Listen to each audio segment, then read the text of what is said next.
Welcome to our channel மெட்கியர்.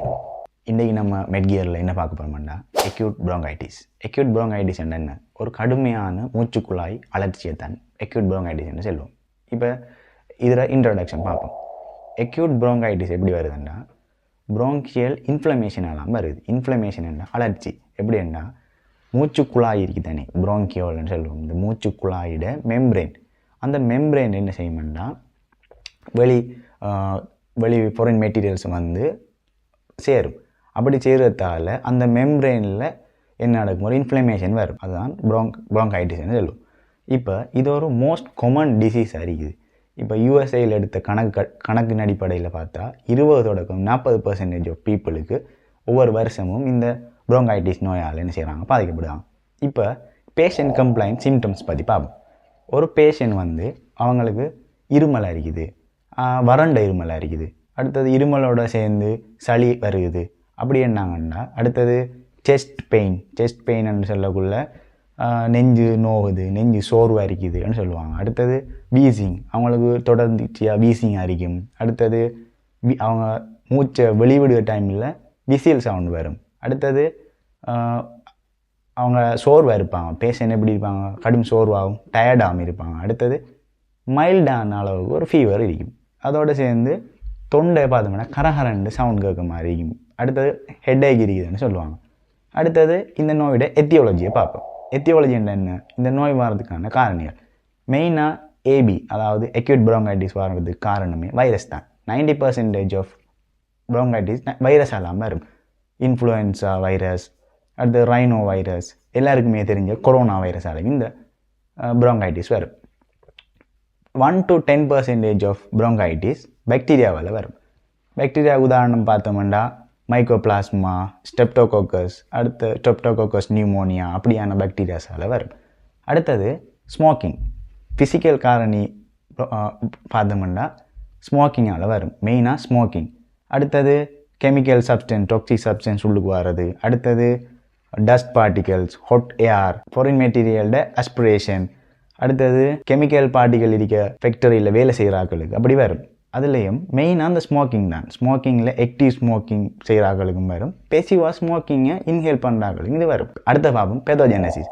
பெதோஜெனசிஸ் என்ன? அந்த நோய் எப்படி வருதுன்றது, அந்த நோய் எப்படி டெவலப் ஆகுதுன்னு பார்த்தோம்னா ஒரு ப்ரோங்கியல் மெம்ப்ரெயின், அதாவது ஒரு மூச்சுக்குழல் வாயிட மெம்ப்ரெயின் எடுத்தோம்னா அந்த மெம்ப்ரெயினில் அந்த ஃபாரின் பார்ட்டிகல்ஸ் வரும்.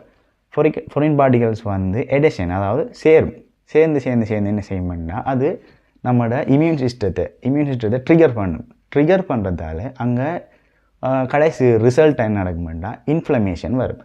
இது சில ஃபாரின் பார்ட்டிகல்ஸ், உதாரணமாக சில பாக்டீரியாஸ், வைரஸ் என்ன செய்யும்னா அங்கே இருக்க நரம்பு, அதாவது ஃபைபர்ஸ், அடுத்தது கேங்லியன்ஸ் ஃபைபர், அடுத்தது நர்வ் ஃபைபர்ஸையும் கேங்லியன்ஸையும் என்ன செய்யும்னா அழிக்கும். அதை அழிக்கத்தாலையும் என்ன செய்யும்னா இன்ஃப்ளமேஷன் வரும். அப்படி இன்ஃப்ளமேஷன் வரத்தால் என்ன நடக்கும்னா லியூமென்டா வெற்றிடம், அந்த வெற்றிடம் என்ன செய்யும்னா குறையும். ஏன் குறையும்னா நிறைய சளி உருவாகும். அதாவது ஸ்புட்டம் ப்ரொடக்ஷன் கூடும், மியூக்கஸ் ப்ரொடக்ஷன் கூடும். அப்படி கூடுவதால் நடக்கும்னா அந்த லியூமென் சின்னதாக மாறும், பெருசு அறிந்த லியூமென் சின்ன லியூமெனாக மாறும். இதுதான் இதோட பெத்தோஜெனசிஸ் அறியும். அடுத்தது குரோனிக் ப்ரோங்கைட்டிஸுக்கும் எக்யூட் ப்ரோங்கைட்டிஸுக்கும் என்ன வித்தியாசம்? எக்யூட் ப்ரோங்கைட்டிஸ்ன்னா ஒரு ஆளுக்கு அது ஒரு நாள்லேருந்து ஒரு சில வாரங்களுக்கு இடையில் அந்த டிசீஸ் என்ன செஞ்சிடும், இந்த அலர்ஜி என்ன செஞ்சிடும், நின்றும். ஆனால் குரோனிக் ப்ரோங்கைட்டிஸ்ன்னா அது ஒரு மந்த்லேருந்து தொடங்கி பல வருஷங்களுக்கு என்ன செய்யலாம், அந்த டிசீஸ், இந்த ப்ரோங்கைட்டிஸ் என்ன செய்யலாம், தொடர்ச்சியாக இருக்கலாம். அடுத்தது இந்த டயக்னோசிஸ், இந்த டிசீஸ் எப்படி டயக்னோஸ் பண்ணலாம்னு பார்ப்போம். முதலாவது ஹிஸ்ட்ரி, பேஷண்ட்டை ஹிஸ்ட்ரி எடுத்து பார்ப்போம். எப்படி சப்ஜெக்டிவ் ஹிஸ்ட்ரி, ஒப்ஜெக்டிவ் ஹிஸ்ட்ரின்னு சொல்லுவோம். அதான அந்த ஃபிசிக்கல் எக்ஸாமினேஷன் என்ன செய்யலாம், அந்த பேஷண்ட்டை எக்ஸ்ஹேல் பண்ண சொல்கிறது. எக்ஸ்ஹேல் பண்ணுற டைமில் என்ன நடக்கும், அவங்களுக்கு வீசிங் சவுண்ட் கேட்கும். அடுத்தது ஒஸ்குல்டேஷன் பண்ணி பார்க்கலாம். ஒஸ்குல்டேஷன் என்ன? ஸ்டெதஸ்கோப்பை வச்சு அந்த சவுண்டை நம்ம காதால் கேட்குது. அதில் என்ன நடக்கும், ப்ரோன்சியல் ஏரியாவில் ஒஸ்குல்டேட் பண்ணி பார்க்க டைமில் வளமையாக கேட்க சவுண்டை விட வித்தியாசமான சவுண்ட், கிராக்கிள்ஸ், வீசிங் சவுண்ட் கேட்கும். அடுத்தது ஸ்புட்டம் கல்ச்சர் என்ன? ஸ்புட்டம் இப்போ எல்லாருக்குமே தெரிஞ்ச விஷயம். கொரோனா வந்த டைமில் நம்மளோட மூக்கில் என்ன செஞ்சாங்க, ஒரு சின்ன சாம்பிள் ஒன்று எடுத்தாங்க. அந்த சாம்பிள் என்னதுக்கு எடுக்காங்க, அந்த ஸ்புட்டம் எடுத்து என்ன செய்வாங்க, அனலைஸ் பண்ணி பார்ப்பாங்க, மைக்ரோஸ்கோப்பில் வச்சு அனலைஸ் பண்ணி பார்ப்பாங்க. அங்கே பார்க்க டைமில் என்ன நடக்கும், மியூக்கைட் ஸ்புட்டம் இருக்குதான்னு பார்ப்பாங்க. மியூக்கைட் ஸ்புட்டம் என்னென்னா கலர்லெஸ் அடிக்கும் ஸ்புட்டம். அடுத்தது பிளட் பார்ட்டிகல், பிளட்டோட ஸ்டெயின்ஸ் தெரியும். அப்படி இருந்தால் அது அக்யூட் ப்ரோங்கைட்டிஸ்னு சொல்லுவோம். இதே இது அந்த ஸ்புட்டம் கலர்லெஸ்ஸிலிருந்து க்ரீன் கலர் அப்படி இல்லைன்னா எல்லோ கலருக்கு மாறி இருக்குதுண்டா என்ன செய்வோம், அது குரோனிக் ப்ரோங்கைட்டிஸ்ன்னு சொல்லுவோம். அதோட என்ன நடந்திருக்கும், பேட் ஸ்மெல் அடிக்கும். அதோட என்ன நடக்கும், அந்த ஸ்புட்டமில் பிளட் இப்படி கீறுப்பட்ட சின்ன சின்ன மாதிரி இருக்கும் அந்த பிளட். அப்படி இருந்தால் அது குரோனிக் ப்ரோங்கைட்டிஸ்ன்னு சொல்லலாம். அடுத்து என்ன நடக்கும், இந்த ஸ்புட்டம் எடுத்து மைக்ரோஸ்கோப்பில் பார்க்க டைமில் என்ன பாக்டீரியா இருக்குது, என்ன வைரஸ் இருக்குது, இல்லை என்ன ஃபாரின் பார்ட்டிகிள்ஸ் இருக்குன்றதையும் பார்க்கலாம். அடுத்தது புல்மனரி ஃபங்க்ஷனல் டெஸ்ட். அதில் முக்கியமாக பார்க்க போகிறோம் என்னது, ஸ்பைரோமீட்டர் எக்ஸசைஸு. ஸ்பைரோமீட்டர் எக்ஸசைஸ் என்ன, ஒரு சின்ன டிவைஸ் இருக்கும். அந்த டிவைஸுக்கு மேலே ஒரு டியூப் இருக்கும். அந்த டியூப் என்ன செய்வோம், அந்த டியூப்பை பேஷண்ட்டை வாயில் வச்சு அதில் இன்ஹேல் எக்ஸ்ஹேல் பண்ண வைப்போம். அப்படி பண்ணுறதால என்ன செய்யலாம், அந்த பேஷண்ட் எவ்வளோவுக்கு காற்றை உள்ளுக்கு எடுக்காங்க வெளியே எடுக்காங்கன்றதை மதிப்பிடலாம். இதை வச்சு என்ன செய்யலாம், இப்போ ப்ரோங்கைட்டிஸ்ன்றது ஒரு ஒப்ஸ்ட்ரக்டிவ் டிசீஸ். ஒப்ஸ்ட்ரக்டிவ் டிசீஸ் என்ன, லங் சுருங்குற டிசீஸ். அப்படி லங் சுருங்கின என்ன நடக்கும், காற்று வெளியாகிற வீதம் குறையறிக்கும். அப்படி என்ன வைட்டல் கெப்பாசிட்டி இருக்கு. அந்த வைட்டல் கெப்பாசிட்டி என்ன இருக்கும், வளமையாக நார்மலாக இருக்கும். அது 80% கூட இருக்கும். ஆனால் ஃபோஸ்ட் எக்ஸ்பிரேட்டரி வைட்டல் கெப்பாசிட்டி என்ன இருக்குமெண்டா 80% குறையறிக்கும். அடுத்தது டிஃபினி இண்டெக்ஸ்னோட ஒரு இண்டெக்ஸ் இருக்கு. அந்த இண்டெக்ஸ் என்னையும் 70% குறையறிக்கும். இப்படியான டயக்னோஸ் பண்ணி இந்த நோயை கண்டுக்கலாம். அடுத்தது எக்ஸ்ரேயை பார்ப்போம். இப்போ எக்ஸ்ரே எடுத்த மட்டும் என்ன நடக்கும், இது ஒரு ஒப்ஸ்ட்ரக்டிவ் டிசீஸ்ன்றதால லங்கோட சைஸ் நெரோவாக இருக்கும். அதே சமயம் என்னையும் மூச்சுக்குழல் வாயோட சைஸும் சம்டைம்ஸ் சின்னதாக இருக்கலாம்.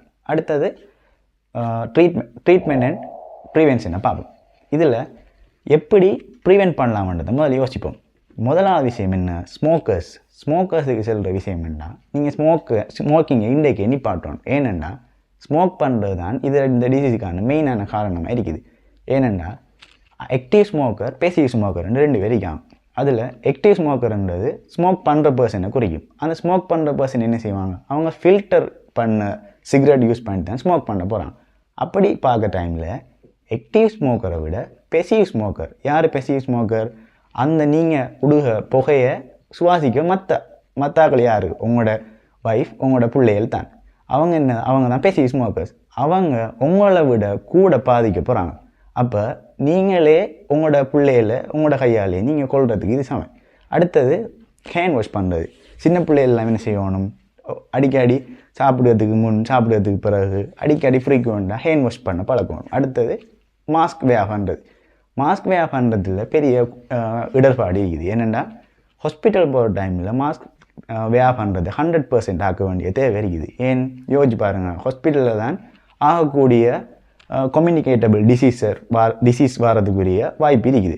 அப்போ அங்கே நம்ம போகிற டைமில் முடியுமான வரை மாஸ்கை போடுறதில் நம்ம அக்கறை காட்ட வேண்டிய தேவைப்பாடு இருக்குது. அடுத்தது இப்போ நம்மளோட பிள்ளைகளுக்கோ சரி இல்லை நமக்கோ சரி ஒரு தடுமல் காய்ச்சல் வர டைமில் அது ஒரு பரவக்கூடிய நோயாக இருக்குது.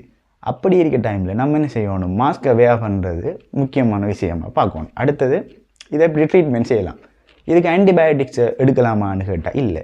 ஏன், இது ஒரு வைரஸால் வர மெயின் டிசீஸ்ன்றதால் இதுக்கு ஆன்டிபயோட்டிக்ஸ் பெருசாக யூஸ் பண்ணி எல்லாமே இருக்கும்.